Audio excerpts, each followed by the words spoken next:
शोपियां मुठभेड़ में सेना के 2 जवानों ने पाई वीरगति। गोलीबारी में सुरक्षा बलों ने मार गिराया एक आतंकी।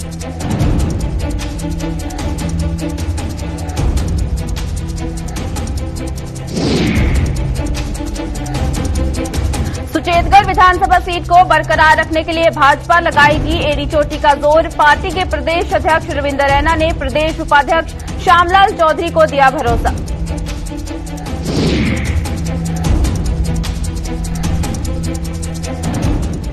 तमाम आश्वासनों के बावजूद सिंचाई विभाग नहीं सुधार पाया जम्मू की नहरों की हालत। बद से बदतर हो चुकी हालत पर लोगों में रोष।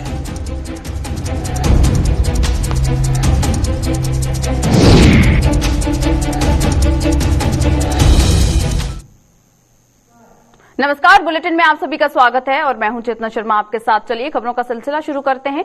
साउथ कश्मीर के जिला शोपियां के जैनापोरा इलाके के चेरबर्ग में सुरक्षा बलों और आतंकियों के बीच हुई मुठभेड़ में सेना के 2 जवान शहीद हो गए। रक्षा मंत्रालय ने शोपियां मुठभेड़ में 2 जवानों की शहादत की पुष्टि करते हुए इनकी पहचान संतोष यादव और सिपाही चवन रोमित तानाजी के रूप में बताई है। ये दोनों जवान सेना की एक राष्ट्रीय राइफल से थे। हालांकि मुठभेड़ की शुरुआत में सुरक्षा बलों ने एक आतंकी को मार भी गिराया था। बताया जा रहा है कि जंगल में छिपे आतंकवादियों ने सेना के 2 जवानों को निशाना बनाते हुए उन पर गोलीबारी की। इसमें 2 जवान गंभीर रूप से घायल हो गए।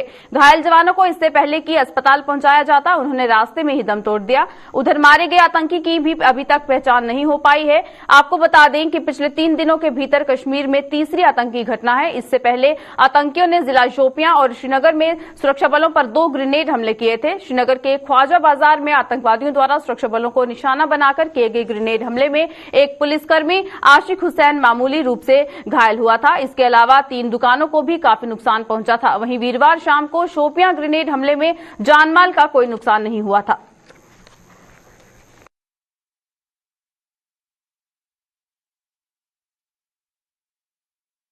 परिसीमन आयोग की अंतरिम रिपोर्ट में सुचेतगढ़ विधानसभा के आरएसपुरा में विलय करने के प्रस्ताव पर जहां इन दोनों ही विधानसभाओं के लोग सड़कों पर उतर आए हैं, वहीं आज पूर्व मंत्री व भाजपा के प्रदेश उपाध्यक्ष श्यामलाल चौधरी ने भी पार्टी के प्रदेश अध्यक्ष रविंद्र रैना से मुलाकात कर अपना पक्ष रखा। श्यामलाल चौधरी ने सुचेतगढ़ विधानसभा को बरकरार रखने की मांग की, जिस पर रैना ने उन्हें भरोसा दिलाया कि सुचेतगढ़ की जनता की भावनाओं को आहत नहीं होने दिया जाएगा। इस पूरे मामले से पीएमओ में राज्य मंत्री डॉक्टर जितेंद्र सिंह और सांसद जुगल किशोर भी इस मामले को परिसीमन आयोग के समक्ष उठा चुके हैं और उम्मीद है कि सुचेतगढ़ विधानसभा बरकरार ही रहेगी।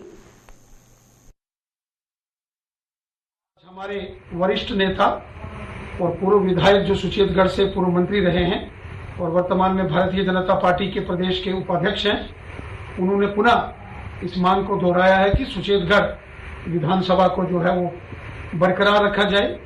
ये सारा बॉर्डर का एरिया, ये बड़े देशभक्त लोग हैं और हमेशा से ही इन लोगों ने देश हित में बॉर्डर के ऊपर कार्य किया और हमारा भी पूरा प्रयास रहेगा। हमारे जो ऑनरेबल मेंबर पार्लियामेंट हैं जुगल किशोर शर्मा साहब, डॉक्टर जितेंद्र सिंह जी, उन्होंने भी कमीशन के आगे ये इस बात को रखा है कि वहाँ सुचेतगढ़ की जो विधानसभा है उसको बरकरार रखा जाए। हमारा प्रयास रहेगा और जब ये ड्राफ्ट पब्लिक डोमेन में आएगा और आम जनता और पॉलिटिकल पार्टीज के लोग, डीडीसीज और बीडीसीज के लोग अपना इस पर विचार रखेंगे तो उसमें भी हम ये सारा विषय रखेंगे। मैं श्याम जी को विश्वास दिलाता हूँ, हम पूरी तरीके से हम सब सुचेतगढ़ की जो जनता की भावनाएं हैं वो हमारी भावनाएं हैं। सब लोग बड़े देशभक्त लोग हैं और हम उन लोगों की बहुत कदर करते हैं। हमारा प्रयास रहेगा, जो श्यामलाल चौधरी जी ने आज हमें ये सारी डिटेल सौंपी हैं, ये डिलिमिटेशन कमीशन के सामने जब ये ड्राफ्ट पब्लिक में आ जाएगा तो हम ये सारी बातें वहां रखेंगे। सिंचाई विभाग की अनदेखी के चलते जम्मू में नहरें अपनी हालत पर आंसू बहा रही हैं। नहरों की दुर्दशा को देखकर किसानों के साथ साथ आम लोगों में सिंचाई विभाग के प्रति भारी नाराजगी है। लोगों का आरोप है कि हर वर्ष सिंचाई विभाग नहरों की साफ सफाई के नाम पर खानापूर्ति कर सरकार के खजाने से करोड़ों रुपए निकालता है, लेकिन जमीनी सतह पर नहरों की कितनी साफ सफाई हुई है इसकी जांच नहीं करवाई जाती। इन लोगों के मुताबिक सिंचाई विभाग की इस अनदेखी का खामियाजा किसानों को भुगतना पड़ रहा है और उनकी फसलें बुरी तरह से प्रभावित हो रही हैं।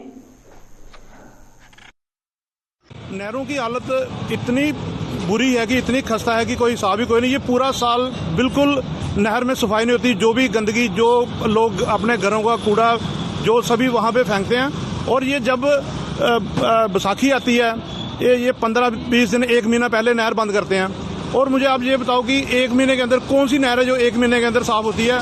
और ये बिल्कुल सफाई नहीं करते हैं और सिर्फ फॉर्मेलिटी करते हैं।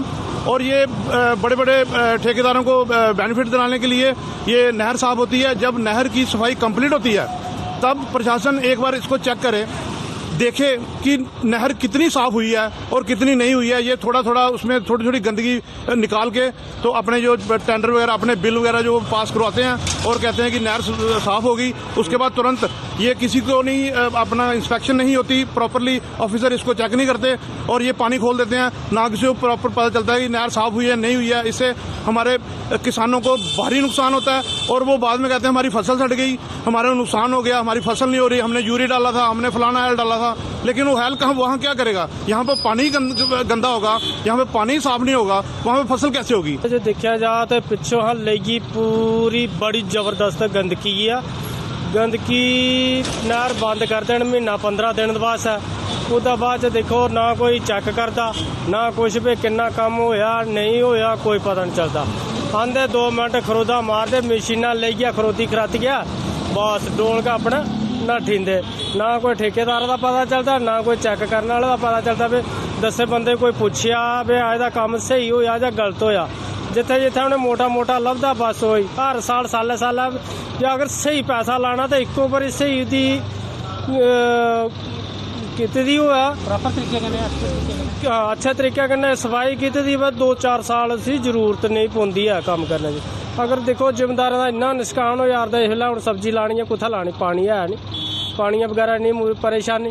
अच्छा हुण दस्सेआ वे हुण बैसाखी उप्पर हुण मसां 10 दिन आउणा, जेसीबी लानी है ते डोल खराता मारनियां मोटियां एक बार खाली उसी चेक ते करो गंद किन्नी सफाई होवा दी है, चेक कोई करदा कि नहीं है?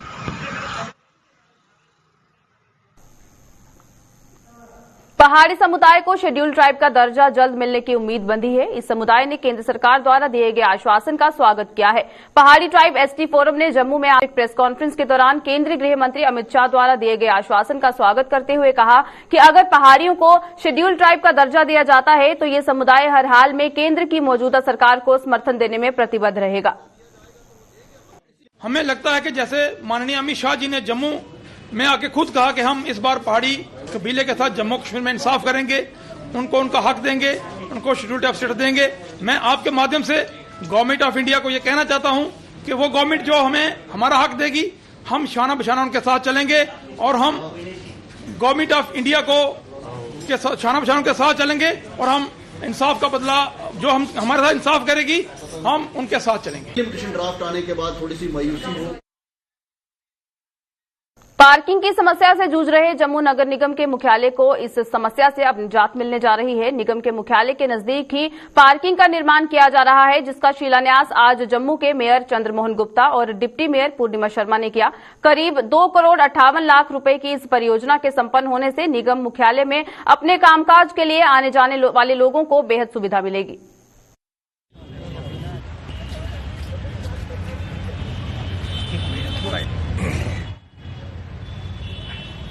जम्मू म्युनिसिपल कॉरपोरेशन पहली बार अपनी पार्किंग बनाने जा रही है। शहर में जो आज कंजेशन है, जो बड़ी भारी पार्किंग की प्रॉब्लम है, जो यहाँ लोग आते हैं म्युनिसिपल कॉरपोरेशन में, उनको भी बड़ी भारी दिक्कत होती है।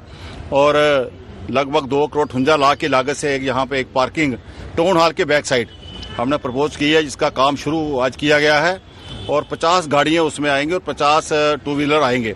और जो भी हमारे जो बाहर से विजिटर आएंगे वहाँ हमारे यहाँ टाउन हॉल में या किसी काम से म्युनिसिपल कॉरपोरेशन के अंदर, उनके लिए एक बहुत बड़ी सुविधा हम देने जा रहे हैं। वैसे तो बहुत बड़ी मल्टी कार पार्किंग यहाँ पर बस स्टैंड में भी एक शुरू हो गई है, वहाँ भी हम ई ऑटो का अरेंजमेंट कर रहे हैं। वहाँ आदमी गाड़ी लगाए वहाँ से ऑटो में आए, उसका भी प्रोविजन कर रहे हैं। लेकिन आज कॉरपोरेशन बड़े बड़े काम करने जा रही है जम्मू शहर के अंदर। अगर मैं पार्किंग की ही बात करूँ, कॉरपोरेशन एक दूसरी पार्किंग पैंतीर्थी के अंदर जो कई बार उसका फाउंडेशन रखा गया पर उसका काम शुरू नहीं हुआ, आज वो भी कंप्लीशन की तरफ चल रही है। वो भी लगभग 24-25 करोड़ का प्रोजेक्ट है। भारतीय जनता पार्टी द्वारा जम्मू के जिला मुख्यालय में आज शक्ति प्रमुख केंद्रों की बैठक का आयोजन किया गया। बैठक के दौरान शक्ति प्रमुख केंद्रों के कामकाज की समीक्षा करने के साथ साथ भाजपा का जनाधार और बढ़ाने के लिए उठाए जाने वाले कदमों पर चर्चा की गई। बैठक का आयोजन पूर्व डिप्टी सीएम कविंद्र गुप्ता और पूर्व मंत्री सत शर्मा की अगुवाई में किया गया। ऐसा है कि पार्टी के विस्तार के लिए समय समय पर इस प्रकार की जो मीटिंग्स हैं होती है। पिछले दिनों हमने अपने जो शक्ति केंद्र हैं उनका आंदोलन किया था। इस जम्मू ईस्ट और गांधीनगर कॉन्स्टिट्यूंसी का जो हमारा जिला बनता है उसके अध्यक्ष हमारे श्रीमान विनय जी, उनकी अध्यक्षता में ये मीटिंग हो रही है। श्रीमान सत शर्मा जी सीए, वो इस सभी दोनों जो हमारी कॉन्स्टिट्यूंसी है जो जिला है उसका ये जानकारी लेंगे। पिछली बार भी इस बैठक को किया गया था और आज समीक्षा बैठक है। जो भी कहीं कमी रही थी उसको हम पूरा करने जा रहे हैं। तो पार्टी के विस्तार के लिए लगातार हमारे मंडल अध्यक्ष, हमारे ऑफिस बिलर्स कार्यरत हैं और हमें उम्मीद है कि हर बूथ तक जो एक भाजपा पहुंचने की बात करती है वहां तक हमारा काम होगा। अंजुमन फरोग उर्दू ने जम्मू कश्मीर के 3 साहित्यकारों को जम्मू कश्मीर साहित्य अकादमी अवार्ड से नवाजा है। जम्मू में आज आयोजित एक कार्यक्रम के दौरान कश्मीरी जुबान से वली मोहम्मद, उर्दू जुबान से खालिद हुसैन और डोगरी जुबान से राज राही को ये सम्मान दिया गया। इन तीनों को साहित्य के क्षेत्र में योगदान देने के लिए ये अवार्ड दिए गए हैं।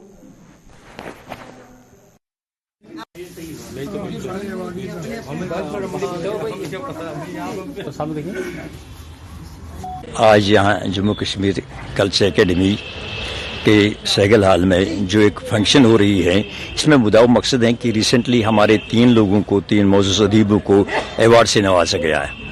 तो वो है कश्मीरी ज़ुबान से वली मोहम्मद असीर, उर्दू ज़ुबान से क्या नाम है उनका खालिद हुसैन साहब पंजाबी से हैं और श्री राज राही डोगरी से हैं।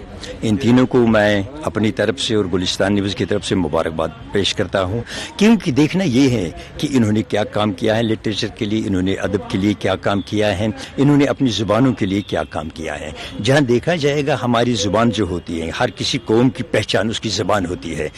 इनको फिर एक बार इनका शाबाशी करता हूं कि इन्होंने अपनी जुबान को जिंदा रखा, जावेद रखा और आने वाले दिनों में चलती दुनिया तक इनकी जो ये कोशिश है ये कामयाब तरीन से आगे बढ़ेगी, क्योंकि हमारी पहचान हमारी जुबान होती है। जहां हम जाएंगे वहां हमारी पहचान हमारी जुबान से होती है, हमारे ड्रेस से हमारी पहचान नहीं है। सुचेतगढ़ के बीडीसी चेयरमैन तरसेम सिंह ने शेखे चक का दौरा कर वहां संपर्क सड़क पर कलवर्ट के निर्माण कार्य की नींव रखी। बीडीसी चेयरमैन ने बताया कि इस कलवर्ट के निर्माण कार्य में 2.5 लाख रुपए की लागत आएगी। ग्रामीण पिछले काफी समय से इस निर्माण की मांग कर रहे थे, जिसे आज पूरा किया गया। बड़ी खस्ता हालत में, इसकी हालत बड़ी खस्ता है, तो लोगों को बड़ी दिक्कत थी, बड़ी परेशानी थी। जहाँ से पानी जो है वो डिच को दिया जाता था, तो ये कलवर्ट ही टूट गई है, तो ये रोड कपूर को जाता है, तो लोगों को बड़ी दिक्कत थी। तो आज ये पीडब्ल्यू ने काम स्टार्ट कराया है। 2.5 लाख का काम है, तो इससे 80 कलवर्ट बनेगी। इसकी डाइवर्सन भी जैसा आपको बोला हमने कि लोगों को दिक्कत ना हो, क्योंकि छोटा रोड है तो लोगों को आने जाने का आगे काफी 3-4 गाँव है, तो इसकी डाइवर्सन भी बनेगी और ये कलवर्ट बनने से लोगों को काफी फायदा होगा। जम्मू के सुपर स्पेशलिटी अस्पताल के बगल में निर्माणाधीन स्टेट कैंसर इंस्टीट्यूट का काम युद्ध स्तर पर जारी है। जम्मू के जीएमसी अस्पताल के प्रिंसिपल डॉक्टर शशि सूदन शर्मा ने आज ऑन्कोलॉजी डिपार्टमेंट के हेड डॉक्टर आशुतोष गुप्ता सहित अन्य अधिकारियों को साथ लेकर आज इस निर्माणाधीन बिल्डिंग का दौरा किया। इस दौरे के दौरान उन्होंने ये काम करवा रही एजेंसी के अधिकारियों से इस काम का जायजा लिया। स्टेट कैंसर इंस्टीट्यूट में 100 बेड्स की व्यवस्था की जा रही है और यहाँ कैंसर के इलाज की हर सुविधा मुहैया करवाई जाएगी। सारे स्टेक होल्डर्स ने स्टेट कैंसर इंस्टीट्यूट का दौरा किया। उसमें हमारे एग्जीक्यूटिंग एजेंसीज हैं हमारे साथ, एडमिनिस्ट्रेटर एसोसिएटेड हॉस्पिटल्स हैं, सारे कंसर्न हेड्स ऑफ डिपार्टमेंट्स हैं। क्योंकि ये स्टेट कैंसर इंस्टीट्यूट है तो इसमें radiation oncology, chemotherapy, medical oncology, surgical oncology, बहुत सारी ब्रांचेज होते हैं। हमारे साथ सारे कैंसर सर्जन्स भी हैं डिफरेंट स्पेशलिटीज़ के, जिसमें यूरो ऑन्को सर्जन है, गैस्ट्रो ऑन्को सर्जन है। सारों ने अपने तरीके से इसको जो अपकमिंग फैसिलिटी है स्टेट कैंसर इंस्टीट्यूट के नाम पे, ये 100 बेडेड जो बिल्डिंग आ रही है, इसका दौरा भी किया है एग्जीक्यूटिव एजेंसीज अथॉरिटीज़ के साथ अच्छे से थ्रेडबेयर डिस्कस भी किया कि बेस्ट पॉसिबल ये फैसिलिटी बननी चाहिए। अगर इस स्टेज पे भी कोई माइनर मॉडिफिकेशंस हैं तो अभी उनमें उनको ध्यान में रख के हम काम कर सकें। आरएसपुरा के गांव लोआलचक के सब्जी उत्पादकों ने सब्जी मंडी जाने के बजाय अब गांव में ही अपना उत्पाद बेचना शुरू कर दिया है। सब्जी उत्पादकों के मुताबिक इससे उन्हें यहां मंडी से ज्यादा लाभ मिल रहा है। वहीं सब्जी विक्रेताओं के मुताबिक गांव में सब्जी मिलने से उन्हें भी मुनाफा हो रहा है। मंडी से सस्ता भाव मिलने के साथ साथ उन्हें ताजा सब्जी मिल रही है और मंडी तक जाने का किराया भी बच रहा है। गोभी, करम ये सब लगाए थे। मैं लोकली इधर ही बेच रहा हूँ। मैं सब कुछ मंडी का भाव मुझे नहीं मिल रहा है। सरकार से ही उम्मीद करता हूँ मंडी का भाव मिलना चाहिए, तो आगे माल ज्यादा होने पे मंडी में जाना पड़ता है। तो कितना फायदा हुआ आपको? फायदा है, लोकल बेच रहा हूँ, ठीक है। गोभी में, पालक में, मूली में ठीक है, रावनो फिट। तो मंडी तो जाने से कोई फायदा नहीं है। सवेरे 4 बजे उठने को बेहतर है कि सानू उधर लोकल सब्जी मिली जाती है। दूआ मंडी को भाव ठीक है। एक सवेरे ट्रैफिक का डर, दूसरा कि सब्जी वधिया शानदार ताजी सब्जी तो बड़ा फायदा बेचने का। तो मतलब कि जे मंडी सानू 20 मिल गए तो ये बेचारे 2 रुपए कट देते, 18 रुपए किलो दे देते हैं। अं अगर 30 भी बेची होने तो इन्हें फायदा है। मंडी मतलब कि लिए जाना, लिफाफे लगाने, किराया खर्चना इन्हें, तो दूआ नंबर ऑटो का किराया देंगे तो वह बहुत महंगी पौंदी इन्हें। अं जमीन च व्यापारी खरीद लेने, मतलब जे मंडी 20 रुपए पाओ 18 रुपए खरीद लेने, 2 रुपए सानू फायदा हो जाता है। तो बाकी इंदा किराया बची जाता, साढ़ा किराया बची जाता है। और जेडे सब्जी खरीदने ने उन्हें यह फायदा है कि ताजी सब्जी लभी जाती है। तो और यह बड़ा फायदा है कि ताजी सब्जी के जल्दी बिकी जाती है। मंडी 2-3 दिन की पुरानी सब्जी होंगी है, और इन्ना कोई बेनीफिट नहीं होता है। महाशिवरात्रि के पर्व को अब कुछ दिन शेष रह गए हैं। जम्मू के शिव मंदिरों में इस पर्व की तैयारियां जोरों शोरों से चल रही हैं। इस पर्व के मद्देनजर वार्ड नंबर 3 के पार्षद नरोत्तम शर्मा ने प्राचीन पीरखो मंदिर परिसर सहित पार्क में सफाई अभियान चलाया।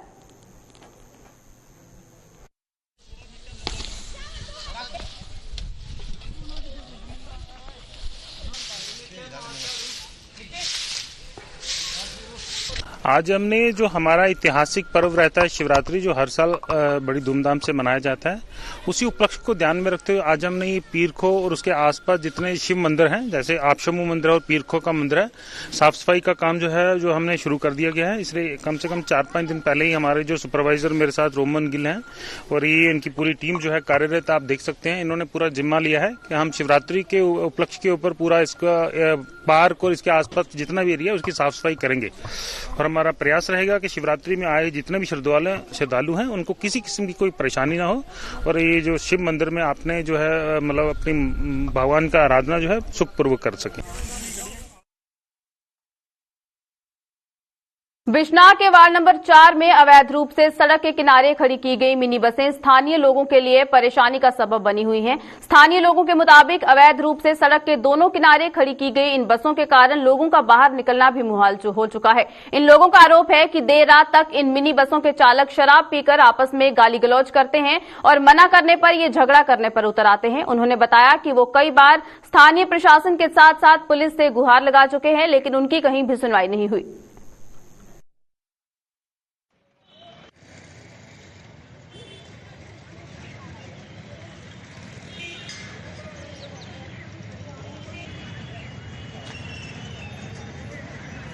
इतनी दिनों से, इतनी देर से, काफ़ी साल हो गए हैं यहाँ पे, कितना काफ़ी महीने हो गए, ये मेट्रो यहीं पे खड़ी रहती हैं। ठीक है, कोई इनको पूछने मांगने वाला नहीं है। ठीक है, कोई इनको कुछ बोलने वाला नहीं है कि यहाँ पे आपने हमारा खड़ी करनी है, या इनसे कोई पूछे, कोई म्यूनसिपल कमेटी वाला आ जाए कोई पूछ ले। हम लोग गाड़ियाँ अपनी पर्सनल गाड़ियाँ खड़ी करते हैं, कोई सामान अपना रख दे, बजरी रेत हो गई, कुछ भी हो गया, बाहर रख दे, 2 मिनट में लोग आ जाते हैं, म्यूनसिपल वाले आ जाते हैं कि उठाओ हमारा इनका सामान, लेकिन इनको कोई पूछने वाला नहीं है। इन्होंने बस शाम को इधर बैठे रहना, पूरा दिन बैठे रहना है। शाम को इन्होंने इधर आके शराब पीनी है, सब कुछ करना है, लेकिन कोई नहीं इनको पूछेगा। लेडीज़ है घर की, वो बाहर जाएंगी, सैर करेंगी, कैसे करेंगी इधर? ये मतलब कि कितने लोग आते हैं इधर शाम को, इधर ही क्यों जाते हैं? इधर क्यों नहीं कोई जा पाता? क्योंकि इधर गंद डाला हुआ है। इधर ये अनएजुकेटेड लोग हैं, जिनको पता ही नहीं है कि बात कैसे करनी है। सिविलाइजेशन ही नहीं है लोगों के अंदर, बात कैसे की जाती है एक सोसाइटी में रहते। कोई वो थोड़ी ना कोई बड़ी दूर थोड़ी ना जगह। म्यूनसिपलिटी ने एक मेट्रो स्टैंड तो बनाया है दूसरी साइड। मेट्रो स्टैंड तो बिल्कुल बनाया, लेकिन इनको कौन उधर भेजे? इनको तो आसान है ना यहाँ से यहाँ तक जाना। क्या कभी आपने पुलिस डिपार्टमेंट से ऐसी बात की है? सबको बोला गया हुआ, लेकिन कभी कोई एक्शन नहीं लिया गया इनके खिलाफ। सर वार्ड नंबर 4 के बाहर रोड है जी, इतने मैटाडोर ने इन्ना इनक्रोचमेंट की दी है, कोई आख ही नहीं सकते है भी। सर राती सवेरे स्टार्ट हो जाते हैं इतने गड्डियां आंदियां लगना, डबल साइड रोड है सर, दोवें साइड रोड पर तो देखी सकते हो विजुअल च, दोनों साइड लंबियां लाइनां लगी दियां ने। इत्थों साढ़े वार्ड कोला स्टार्ट होंदा ते केसी मोड़ तक सर लंबियां लाइनां होंदियां ने लाई दियां। ते सर जे नहीं शामी भी आंदे ने, चलो गड्डियां लाई दियां, कोई इतराज नहीं है सर। शामी ने गड्डियां बेही शराब पीनी है, राती 9-10 बजे तक शराब पींदे रौंदे ने, ते ओह्दे बकायदा गालां कड्ढदे ने। साढ़ी वार्ड दे सर सारे लोग ने जेह्ड़े सैर करने निकलदियां, साढ़ी मावां भैणां बाहर आंदियां ने सैर करने वास्ते निकलदियां ने, कोई कचरा सुट्टना आदा बाहर सर, इन्हें गड्डियां लाई दियां ने, कोई शर्म नहीं करनी, इन्हें गंदी गाल कड्ढनी है। तक्की लो घर है, ओपन है, कोई दीवार नहीं उपर, सब इतने सिटीजन ने टाउन दे, हर बंदे सर गालां सुनोई दियां ने। जिन्हें ठाको सर बकायदा गालां कड्ढियै ते इन्हें ठाकने आस्ते अग्गे लड़ने पर आंदे ने साढ़े कन्नै। सर किन्ने बारी गै अस ओह् करी सकने नहीं बर्दाश्त, किन्ने बारी गै बर्दाश्त करे सर। राती भी मैं गली चों बाहर निकला था, इक मैटाडोर आह्ला आ दा हा। बिश्नाह के चक हासले में मोटरसाइकिल और कार के बीच जोरदार टक्कर हो गई, जिसमें मोटरसाइकिल सवार गंभीर रूप से घायल हो गया। घायल को इलाज के लिए बिश्नाह के उपजिला अस्पताल में भर्ती किया गया, जहां डॉक्टरों ने उसकी गंभीर हालत को देखते हुए जम्मू के जीएमसी अस्पताल में रेफर कर दिया। घायल की पहचान 45 वर्षीय जोगिंदर कुमार पुत्र साईदास के रूप में की गई है। पुलिस ने मामला दर्ज कर हादसे की जांच शुरू कर दी है।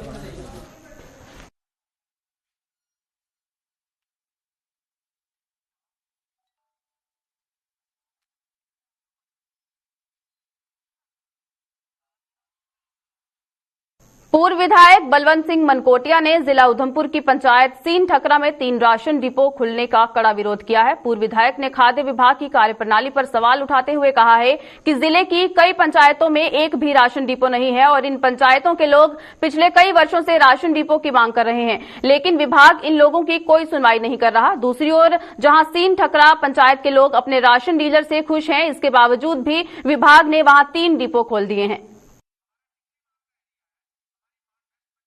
यानी कि एक पंचायत के अंदर, जबकि एक जो राशन डिपो पुराना जो है वो लोगों को करीब 100% लोग उससे सेटिस्फाइड हैं, लोगों को प्रॉपर राशन दे रहा है। जो शिकायतें आज तक दर्ज उनके खिलाफ की, वो शिकायत का आउटपुट कुछ नहीं लिखी ऑफिसर ने, उल्टा डाटा जिन्होंने शिकायत की।